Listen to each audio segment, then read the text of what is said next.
নমস্কার সবাইকে। আমরা গিয়েছিলাম বক্রেশ্বরে। এখন আমরা চলেছি বক্রেশ্বরের মহাশ্মশানের দিকে। সঙ্গে আছে আমার ষষ্ঠ শাশুড়ি মা। বৃষ্টি আসছে ঝিমঝিম করে, তার মধ্যে দিয়েই আমরা চলেছি। ছাতার সঙ্গে ছিল, ছাতাটা ভেজাচ্ছি না, নিজেরাই ভিজছিলাম। মহাশ্মশানের দিকে আমরা যাচ্ছি। কিছুটা ভয় আছে মহাশ্মশানের দিকে যেতে গিয়ে। বক্রেশ্বরের মহাশ্মশান বিশাল বড় মহাশ্মশান। সেই শ্মশানে শবদাহ জ্বলছে।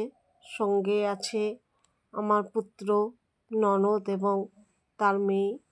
আমরা চলেছি, কিছুটা ভয়ের সাথেই আমরা কিন্তু যাচ্ছি, কারণ দেখতে গিয়েছি বক্রেশ্বরের মহাশ্মশান। আমরা তার সীমানার মধ্যে দিয়েই যাচ্ছি।